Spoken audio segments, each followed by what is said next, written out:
Vote तो डाल रहे हैं। कैसा वोट? जब वोट ही चोरी हो रहा है तो वोट कैसा? जब हमें अपना नेता चुनने का अधिकार नहीं, हमें अपना प्रधानमंत्री चुनने का अधिकार नहीं, हमें अपना मुख्यमंत्री चुनने का अधिकार नहीं, क्या चीज? और किसके प्रधानमंत्री? नरेंद्र मोदी। नरेंद्र मोदी अपने लोगों के, भाजपा का साथ, भाजपा का विकास, किसी का विकास नहीं, कोई जनता का विकास नहीं। अगर सच में आप जनता का विकास कर रहे होते ना तो आज हमारे देश में यूनिवर्सिटियां खुली होती, बड़ी बड़ी चिकित्सालय खुले होते, कोरोना में हमारे देश के लोग मरे नहीं होते, लोग ऑक्सीजन के लिए नहीं तरसे होते, लोग बेड के लिए नहीं तरसे होते, माँ अपने औलादों को खो ना देती। अगर आप सच में आपका सिस्टम अच्छा होता, सबसे पहले आपको चिकित्सा पर ध्यान देना चाहिए। जिस तरह की महामारी आई थी, हम देश में लड़ने के काबिल ही नहीं है, हम किसी भी महामारी से लड़ने के काबिल नहीं। जिस सुरक्षा की आप बात करते हैं, जिस आयोग, जो चुनाव आयोग रात दिन ये रट लगाता है कि हम सही हैं और विपक्ष और जितने भी लोग हैं सब गलत हैं, तो ये एक सिस्टम की हार है।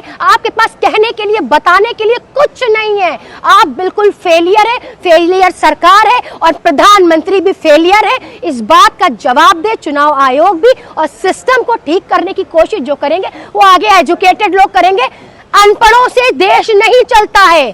जब देश की सत्ता की कुर्सी पर अनपढ़ बैठे हो तो देश ऐसे नहीं चलता। गांधी माताओं बहनों की जो है वीडियो मांग रहे, सीसीटीवी फुटेज मांग रहे कि हमें दीजिए। अगर कोई, किसने कहा आपसे? अगर वो सीसीटीवी फुटेज मांग रहे तो वो सबूत के तौर पे मांग रहे, तो आपको सबूत देना चाहिए। आप कहते प्राइवेसी सही है क्या? नहीं, बिल्कुल प्राइवेसी, हाँ, तो प्राइवेसी का उल्लंघन जब नहीं था, जब हम मुरादाबाद में जाकर, संभल में जाकर वोट डालने गए, हमारे नकाब खींचे गए, हमारे हिजाब उतरवा के देखे गए, कहा गया आप हिजाब उतारिए, आप कौन है, आपको अपनी आईडी दीजिए, अपना नाम बताइए, अपना चेहरा दिखाइए, तब हमारी प्राइवेसी नहीं थी। हमारे लिए प्राइवेसी नहीं है, आपके लिए। आपको सिर्फ झूठ मूठ एक ड्रामा रचना है। अगर प्राइवेसी और महिला इतनी अच्छी आप बात कर रहे होते ना, तो आप मनीषा बच गई होती, आज मनीषा के साथ बलात्कार ना होता, आज वो जो मनीषा वाल्मीकि जिसको जला दिया गया उसका बलात्कार ना होता। सिस्टम फेल है, देश की सरकार फेल है, प्रशासन फेल है, सीबीआई फेल है।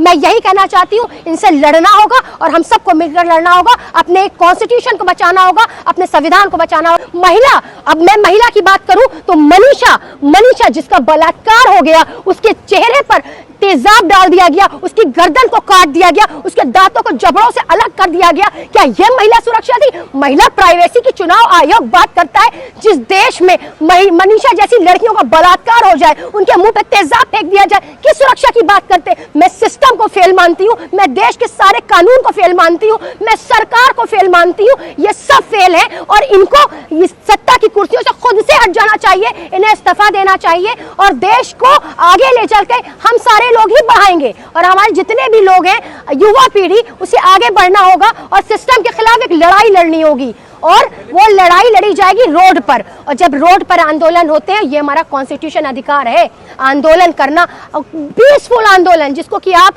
एक झगड़े का रूप दे देते हैं, एक आतंक का रूप दे देते हैं। ये हमारे असल में फंडामेंटल राइट्स है, हमारे राइट्स छीने जाते हैं। जब हम बोलते हैं तो मुकदमे लगाए जाते हैं, जब हम आवाज उठाते हैं तो हमारे ऊपर मुकदमे ठोक दिए जाते हैं।